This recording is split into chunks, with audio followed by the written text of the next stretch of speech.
Hi, everybody. I'm Ralph Benmergui. Welcome to Not That Kind of Rabbi, and thank you for joining me.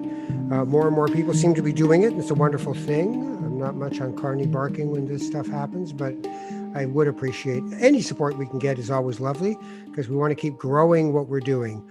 Today, before I introduce my guest, I wanted to talk about on this particular day of taping.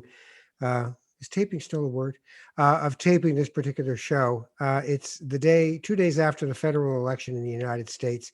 And all around me, I see people sad and traumatized. Even though we're Canadians, the effect is real and it's now.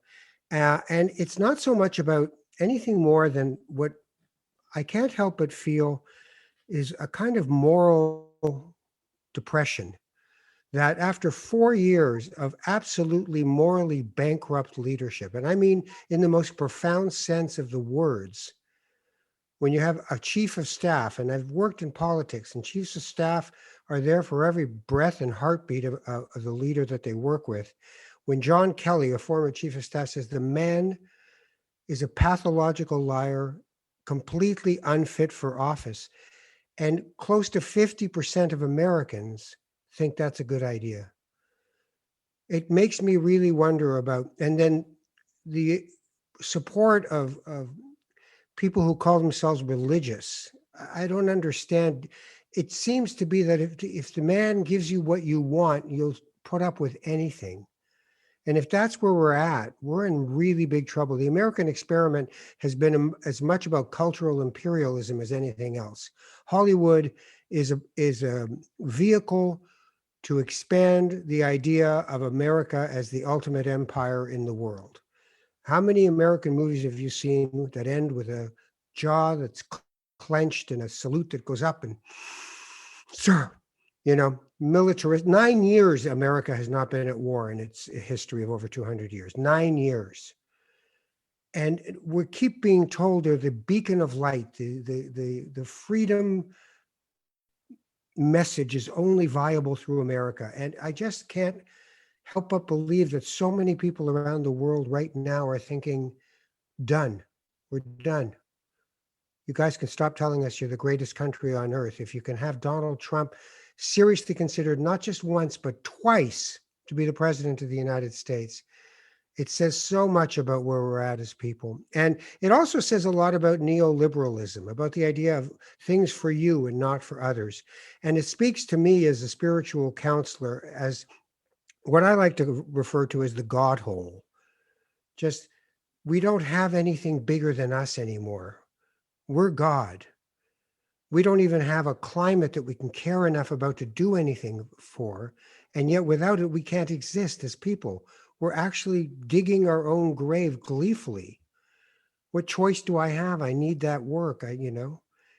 There's so many elements of the private good over the common good that have just infiltrated every part of what we think is the happy life fantasy.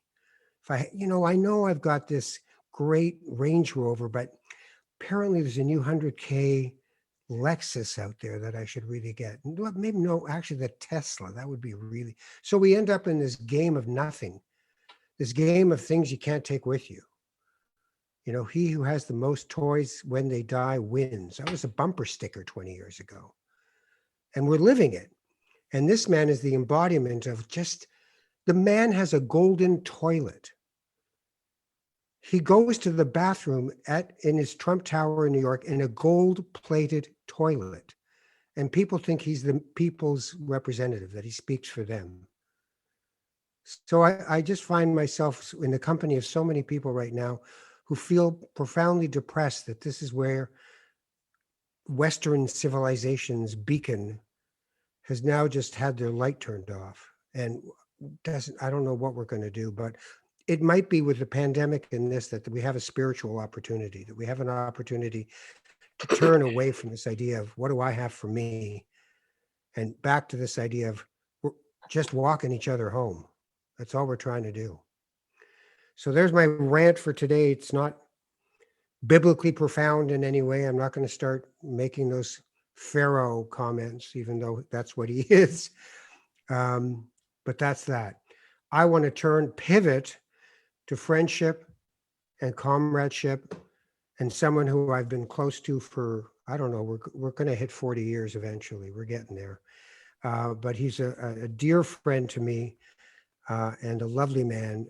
Jaymz Bee is my guest on Not That Kind of Rabbi today. Mr. B, sorry to keep you waiting, sir. How are you? That's okay. A little bit of a buzzkill. Are we going to talk about like martinis and farts now or something? No, No, we're I not. am your guest. We will Yeah, you speak see, about anything. today we're going to do a bit of a spiritual biography of Jaymz Bee.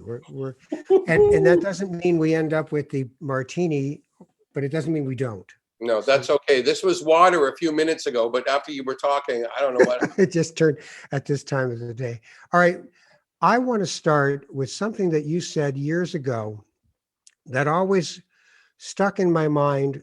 You say it a lot as a narrative piece of your life story, but underneath it, I feel there's a lot. There's a lot of pain and there's a lot of,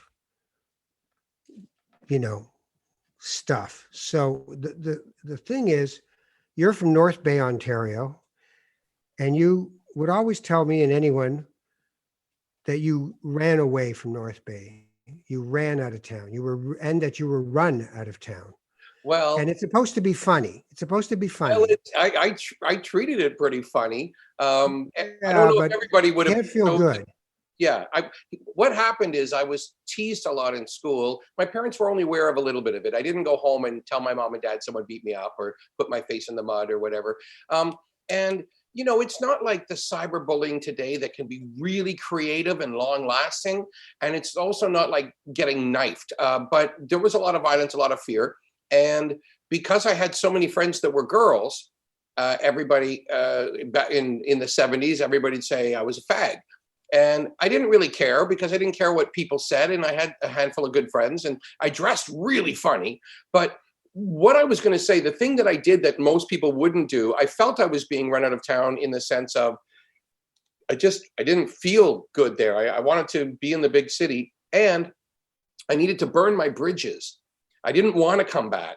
So I dressed in drag, since they called me gay anyway. I dressed in drag and brought back my school books and then hitchhiked to Toronto. So that's a fun story, but Yeah. it's a little bit weird. Okay, so what makes you decide to burn the bridge? Because that's heavy, man. That's like, you can say what you want. It's your hometown, your family's there. You did have friends. You were treated horribly by other people. That's a deep thing to do, to say, I'm turning my back on you. It wasn't maybe not turning my back. It was, okay, I knew I wanted to leave. For the first time when I came to Toronto, I don't know if I was 12 or 13. My parents, we just drove down, for a couple of days. But I knew just walking around on the streets, I'm like, oh no, I have to be here. I absolutely have to be here. And when I was 16, I had a TV show on Mid-Canada Television. So I was starting to get recognized. It was like a variety show, like a talent show. And I realized I don't want to be recognized in a town of 54,000 people. And by the way, there's still 54,000 people. I asked my dad, why is the population exactly the same? And he said, that's easy math. Every time a girl gets pregnant, a guy leaves town. So it just stays. You see what I mean? That's my dad. But the thing is, I really felt like I had to go. And burning my bridges, I thought of it more like a Hollywood thing to do. It wasn't like dressing up in drag and going to school and knowing like now I can't come back. That's a heavy thing to do, man. I guess so. Come on, to dress up. It didn't feel So that. when someone says to you, "You're nothing. You're nobody. You're this. You're that," your response isn't to shrink. Your response is to go in your face. Right, because because of my upbringing with my parents, I knew that I had something to offer the world, and I knew that I wasn't a bad person. So when someone's trying to tell you you've already got this Teflon vest it's not going to stick to me. So I was tired of being bullied, and I was tired of being in a small town, and I was tired of not seeing much opportunity to do anything else. And I didn't want to go back. And again, it was a little bit of a when it comes to just saying, oh yeah, you think you're going to call me a fag? And I honestly didn't care. I mean, I did have group sex a few times in high school, but I honestly didn't care what people called me. I just knew that this was not a place I was going to stay.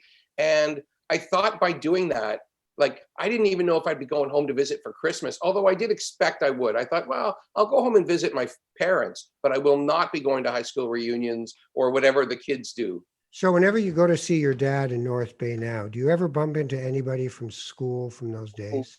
The last time was about 4 years ago, and I had a guy come up to me and offer to buy me a drink.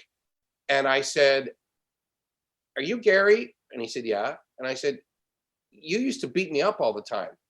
And he said, "Actually, you were asking for it." And I said, "What? I didn't ask for it." He goes, "Actually, maybe you did." He says, "I remember that you would yell, 'Hey, big ears, you look like a taxi with both doors open,' or something." And then I'd run away. I said, "Oh, yeah, but hold on. You had already beaten me up for 6 months before that. And I just decided you were going to beat me up anyway. I might as well yell and run." Like, that's so. How did he react? But I let him, well, he laughed and we bought a beer and we started talking just a little bit. And then another guy comes up, and this is the serious part of the story, that another guy comes up and says, "Hey, I'll buy you a beer."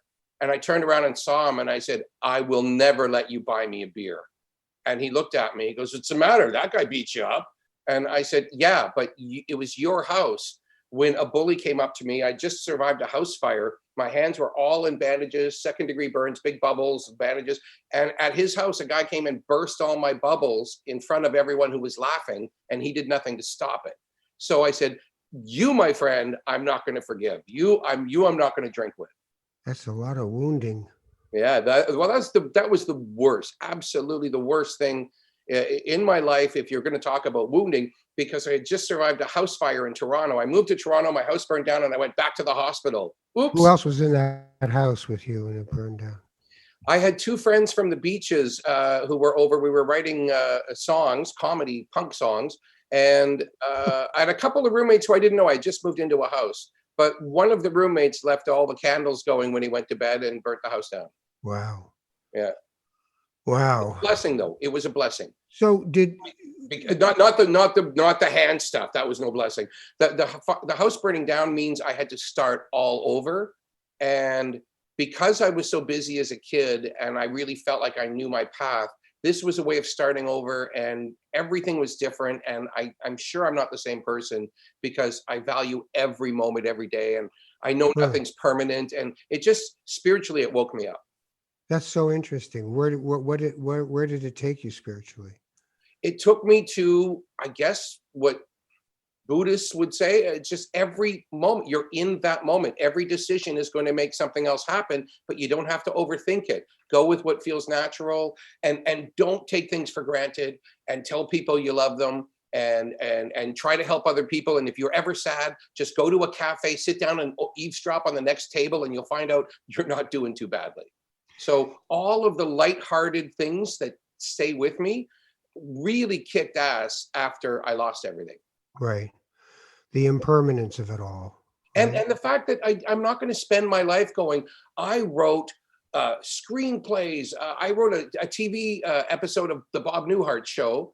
And I'm pretty sure the letter from Bob Newhart was also in the fire. I know all my puppets died. Like I had a lot of stuff, and I had a TV show. I had all the TV shows on the original tapes. When I left North Bay, the guy in charge of the station said, "You might need these for a demo reel sometime," and he gave me the masters. So everything is gone. Everything was gone, and you had to. But you see, this is an interesting part of, for me, you, which is. And I guess we kind of have this in common, is reinvention. Absolutely. Right? Yeah. I always saw you as somebody who wasn't waiting around for other people to say, you can now do things. You made them happen. It's why I knew I couldn't pursue what I thought early in my life I was going to be an actor. And I saw people auditioning. I got to Toronto and some great actors weren't working. And I'm like, you know what? I'm going to write. I'm going to produce. I'm going to direct. I'm going to act if I'm asked, but I'm not very good. I'm okay in theater, but not film.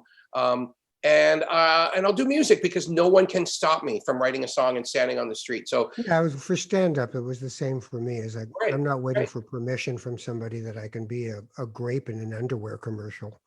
You know, I'll just go on stage and you were a great MC. I would say back in those days, you and Howie Mandel and later on Mike Bullard, but you guys all had this weird memory. I don't think you did enough drugs. You guys had weird memories, and you could remember what somebody had said an hour ago in the comedy club and bring it back in later. And so it was kind of like you were a really important thread through the night.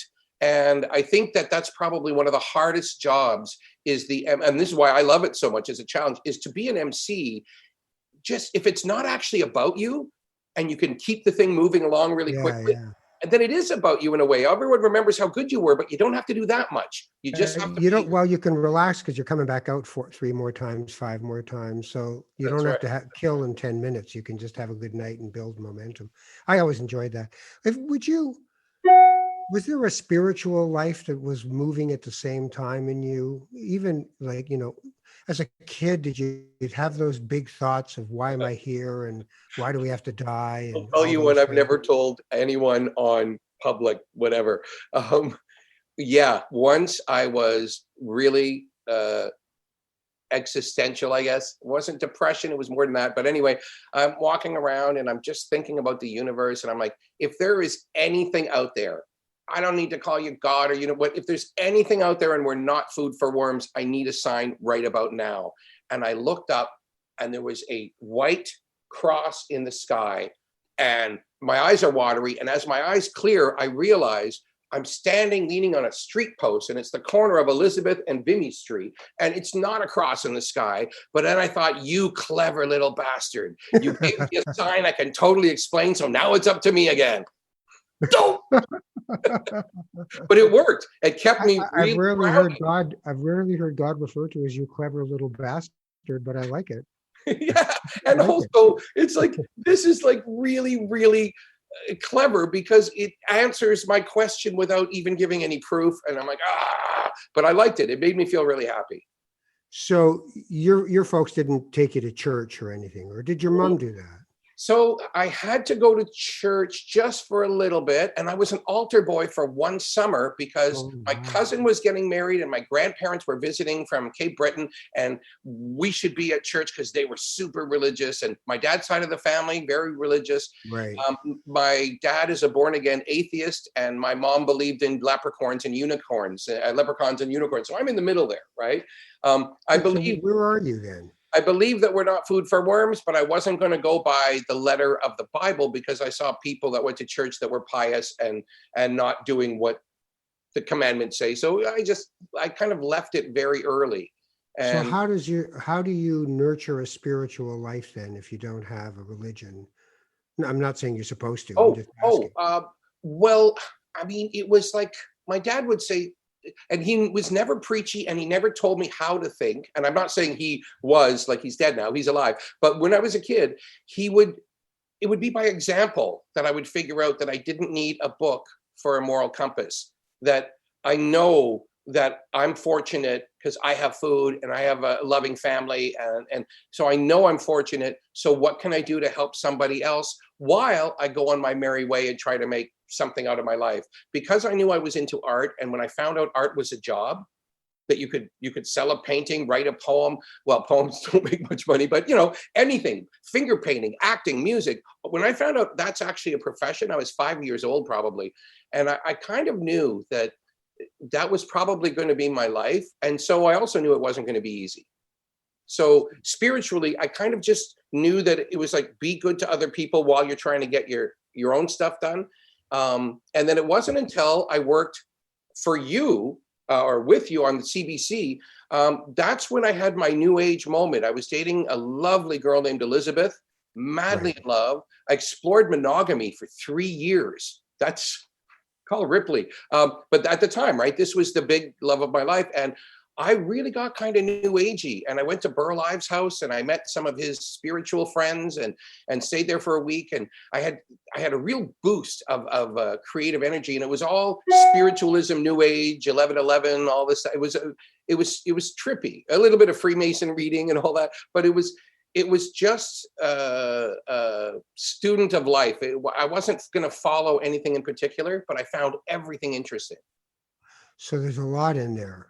So Elizabeth and an attempt at staying with one person over period of time, which I know is not your inclination. You, Yeah. you, you like falling in love. I do, and it comes as a surprise every single time because I'm not looking for it. I know, but to me, like when I see you go through these things, I watch your intoxication with it, and it's Yeah, lovely. yeah. And then there's this time where it's finally like, man, that's not for Well, me. and it's not Like always my I choice. still love them, but it's Yeah, not for me. it's not always my choice. In fact, I would say on every single occasion, which is really interesting. I never thought of that, but in every occasion I can imagine right now, it was mutual.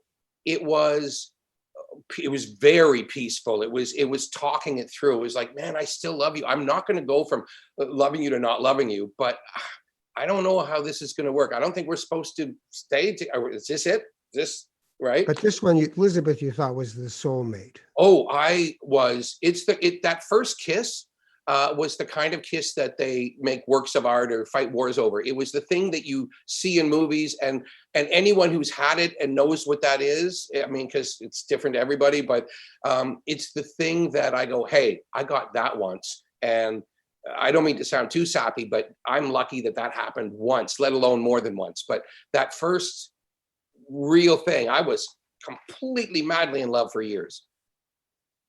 So Burl Ives, which you throw out as if everybody knows, but I happen to know you've got a tattoo of him on your shoulder. But also, yeah, but I also know that you had a real relationship with this guy who, to me, is just like Burl Ives, like actual Burl Ives, not an The iconic Academy, yeah, the Academy Award-winning moment of actor for thinking of Burl Ives, but just Burl Ives. But what kind of, yeah? So what kind of spiritual things did you do with him? What kind of teachings were there, and what kind of? with the teachings were actually with his wife Dorothy, and I just found out she passed away a few years ago. I hadn't heard from her in a long time. So Dorothy was the first person that really gave me some good reading. These were books that Burl had read and that he enjoyed, and she thought I should be reading them while I was staying at their house. One of them was so good, I when I got, because they're in Anacortes, I got to Vancouver, and I ran and I bought the book in between plane stopovers, um, and so it was reading from their library, and it was crazy stories about the fact that Dorothy believed that Burl was the reincarnation of Pike, who founded Freemasonry, modern Freemasonry. Um, so Oh yeah. yeah, and there was all kinds of interesting stories. And their library was the kind of old library with the big ladders and dusty books that you really knew there was some magic in that room, in that library. So she was the one who got me. Explain Freemasonry.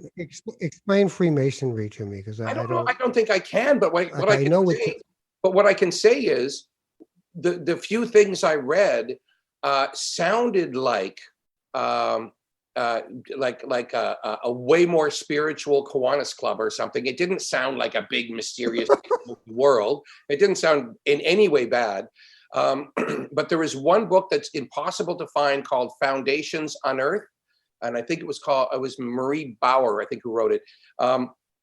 She kind of studied Freemasonry, and she was one of the main proponents to write about Samuel Clemens and all those people that didn't believe Shakespeare wrote his own work, and that it was Sir Francis Bacon and a bunch of his friends, and the whole theory behind that Shakespeare didn't write his Oh work. yeah, Mark Twain. All of the answers were hidden in the Broughton vaults in Virginia, and then they were moved somewhere else. But that it's like the Milli Vanilli of the millennium, and then the reasons why would they lie and make him the writer and do all this stuff. So I was more interested in finding out whatever secret I could than the actual tenant and what the whole thing is about. So, I mean, no one's ever asked me to join. I'm not very good with handshakes and clubs anyways, but I found it interesting, and it didn't seem remotely what Hollywood would try to paint them, like the Freemasons are Illuminati or something. I don't know. Yeah, yeah. I don't know. It's really weird. You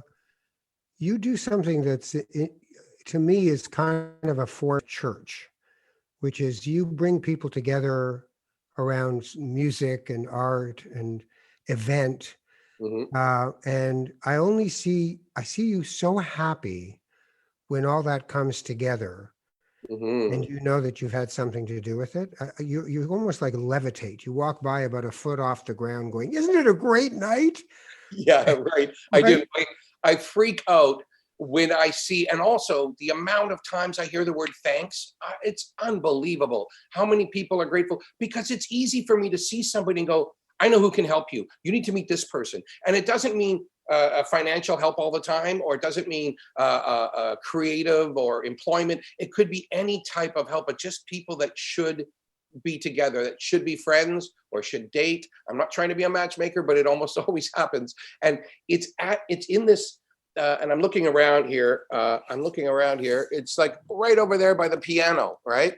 That's where it happens, right over there. Right, And right. when people are so happy, I mean, there's a lot of tears of joy at my parties, and it sounds maybe new agey, but I mean, we're just so moved. June Garber will sing a song, or Genevieve Baratet will sing a song, and everybody's just overwhelmed with how lucky we are.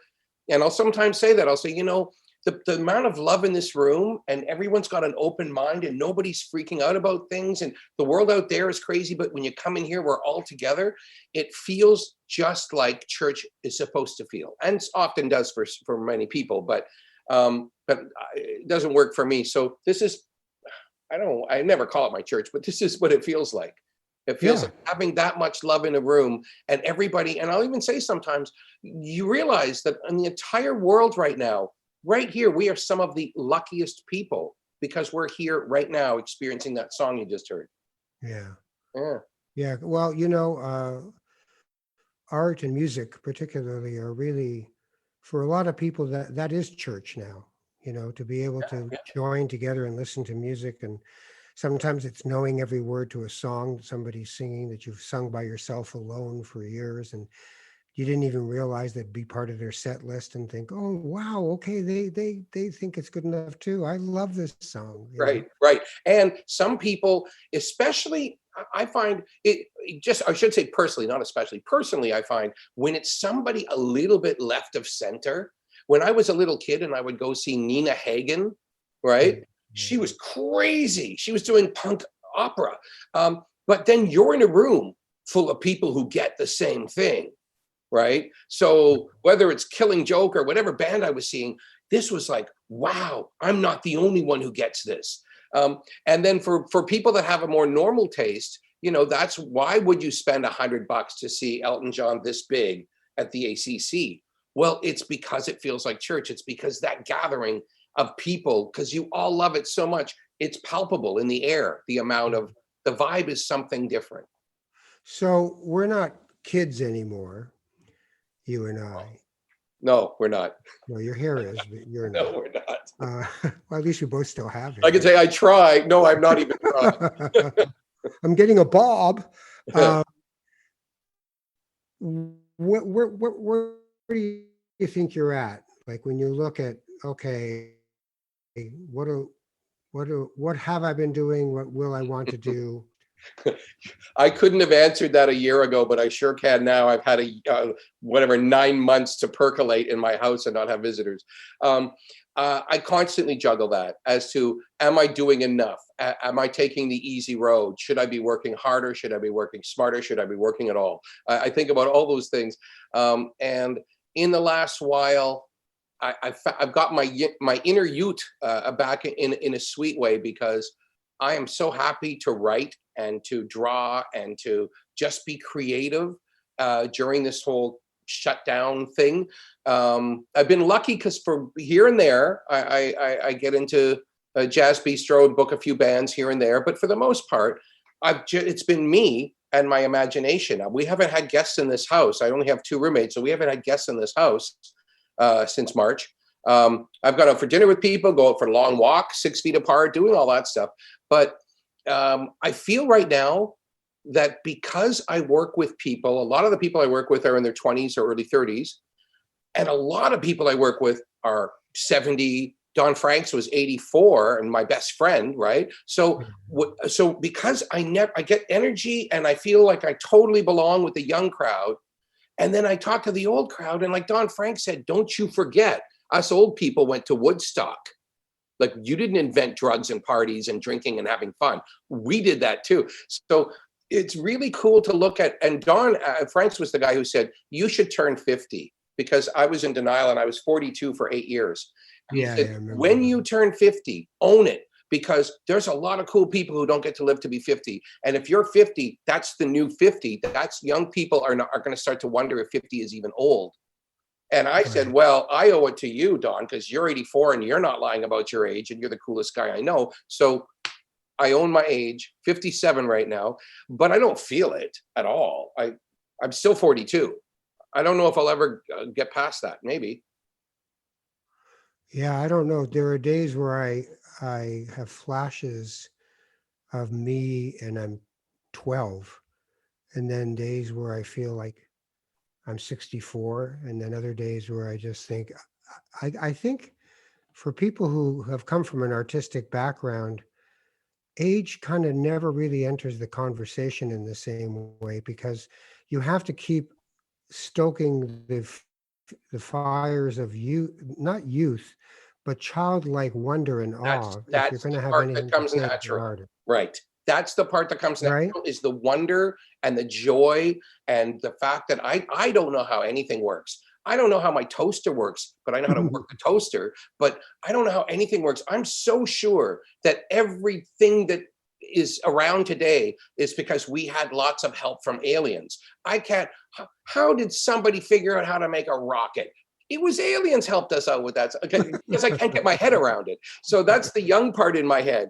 And I don't ever go for conspiracy theories, but I love the what if game. So I will listen to anybody's stuff without immediately shutting it down, with the exception of COVID and the 5G towers. That was my favorite, because Yeah, somebody yeah, showed me a map, and this is where COVID's the hottest. And this is where the 5G towers are the hottest. And I said, yeah, and this is a population map. yeah. It's just the most people live in the place where there's the most 5G towers and where there's the most COVID. It makes me crazy. All So right. So if I asked you, uh, if I say the word God, what do you say? life, universe. Yeah, yeah, life. Because Life, if you say God is love, then God can't be only love, right? or that doesn't make any sense. And the yin yang that we're supposed to live with, if you it's too simple to say God devil. And besides, God probably looks a lot like me according to what people think, and that ain't it. If, you know, I'm pretty sure God is a they. I don't think God's a male or female. Yeah, I actually think God is a verb. It's not an That's actual nice. I noun, like that. Sure, I right? like that. It's we tend to want to humanize it so that we can understand it. There's a particular way of living life where you got to attach to certain things. I have to watch And my habits though, Ralph. Sometimes I lose it. Like when I get really happy, I'll go, "Oh, God bless," and I realize, "Oh, wait, is there an atheist around?" Because they're going to think that I'm really religious. I'm not. Some of these sayings stick with me. but isn't that interesting? Because the idea that if somebody thought you were religious, what would you think that would make them think of you? Well, I can't imagine if someone knew me well that they would think. Well, I think they think I'm a hypocrite. I mean, if I'm supposed to be, I usually take. I know a Christian. He is a perfect Christian, and he's a really good friend of mine. And I'm like, man, this guy cares so much about people. He's so nice all the time, never judging, never preaching. He'll preach if you let him. He wants to, but he's a perfect friend. He's a perfect guy. So I'm like, wow, that's pretty interesting. Then this is pretty funny. I asked him to edit or to give me some pointers on my dad's book. And my dad is a full-on atheist, and the whole book is about that. Yeah, And he said that was the hardest favor I've ever done for a friend, is reading your entire dad's book that's picking apart everything I believe in. your dad is no fan of organized religion in any way, shape, or form. And he reads so much about it.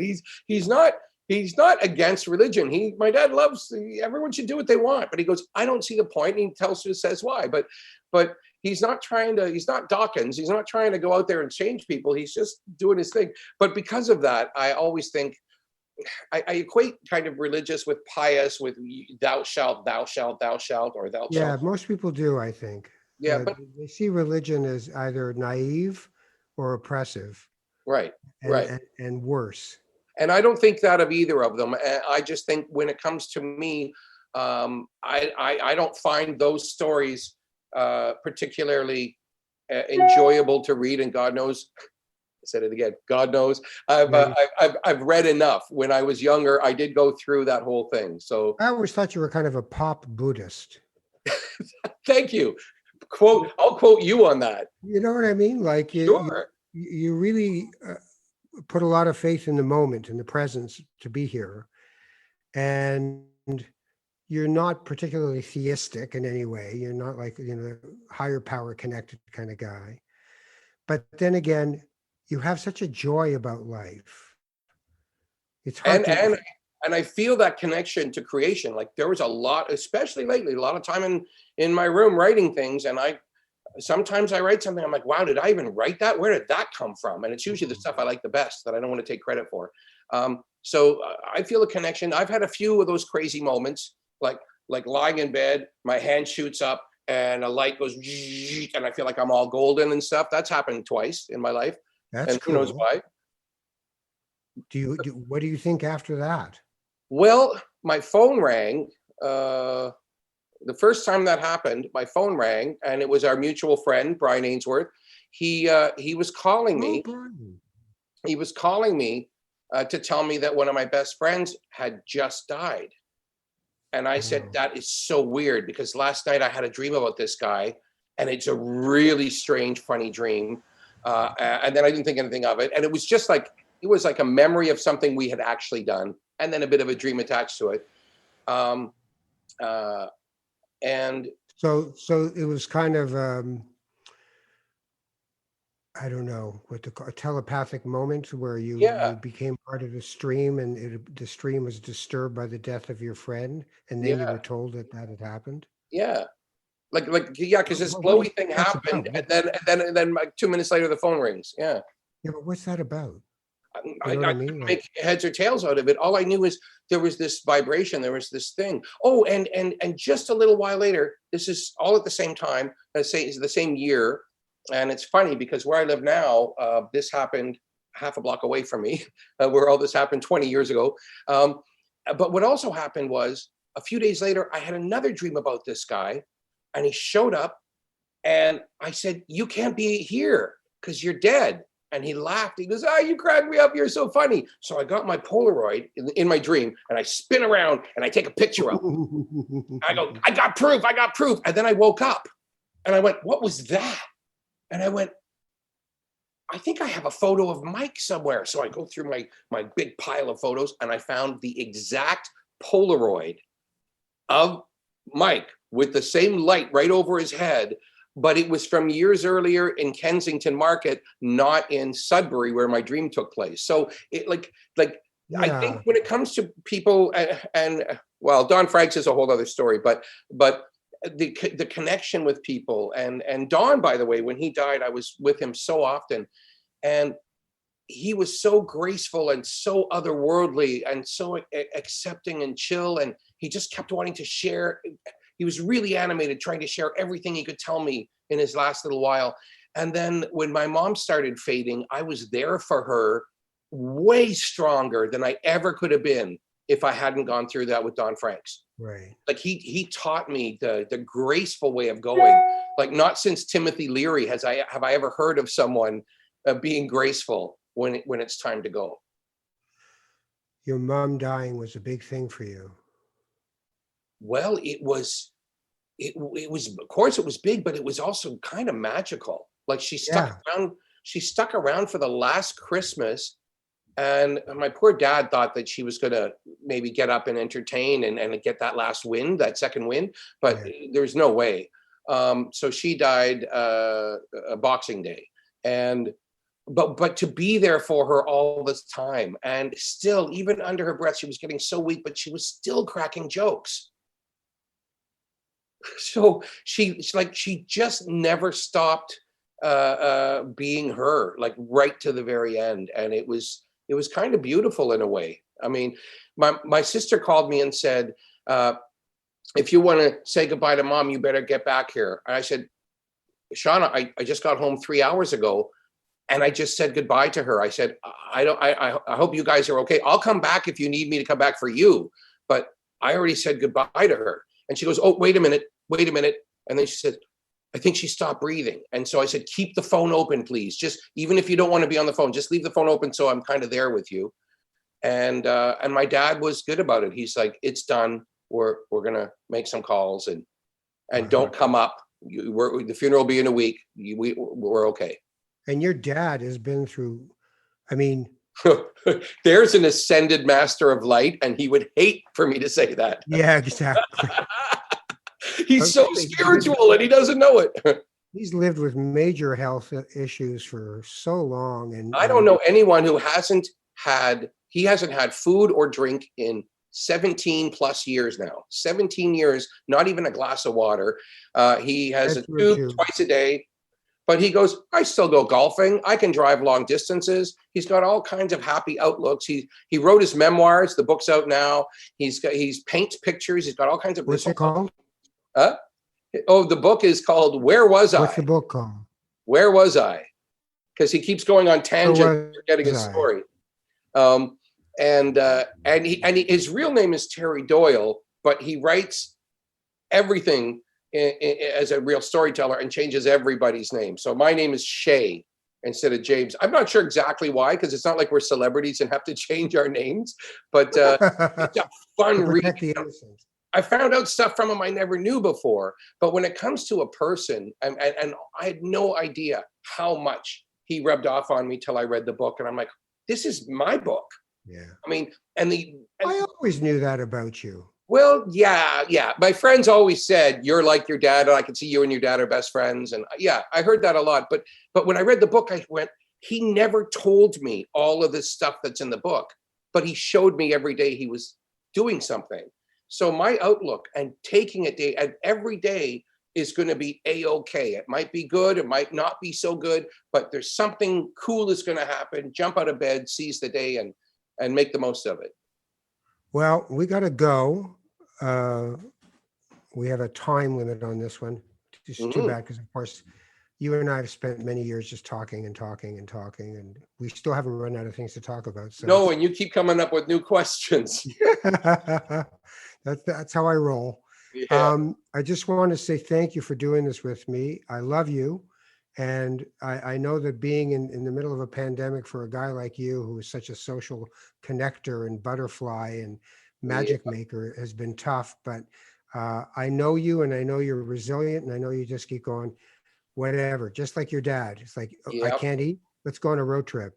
So I think you got the same genes going as him, and the unicorns from your mom. And it's a wonderful thing to see all of them come together in you. So, thanks. And the only God bless you, James. The only piece of advice I would offer anybody who wanted to listen is Mr. Spock. He said once, there is no station in life that is ever permanent. So when you're fortunate, enjoy, but keep it real. He didn't quite say it like that, paraphrasing. And when times are really bad, like right now, this is not permanent. This is not the new normal. This is a little bit weird, may last a little longer, but nothing's permanent. So when you're having a shitty time, it's okay. Just ride it through and it'll be different. Thank you, my friend. Jaymz Bee. Yeah. What's your website? Oh, jaymzbee.ca. JaymzBee.ca. James, JaymzBee. .ca or JAYMZ for our US listeners. Z.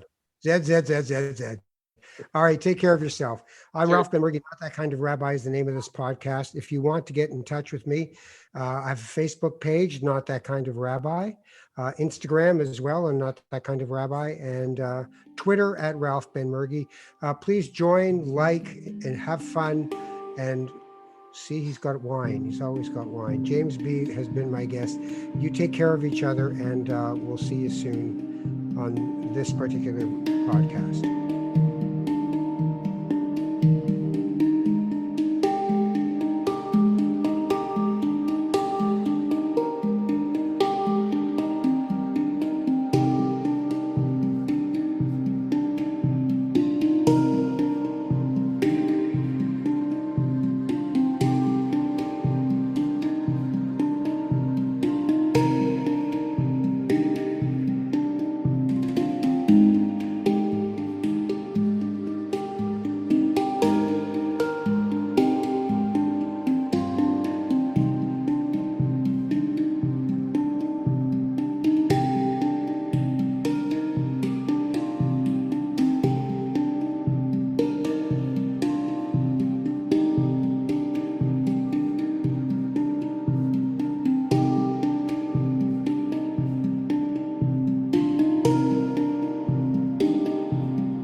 This podcast has been produced by TMDS and accelerated by Roam Phone. Roam Phone brings you the most reliable virtual phone service to run your business and protect your home number from unwanted calls. Visit roamphone.ca to get started.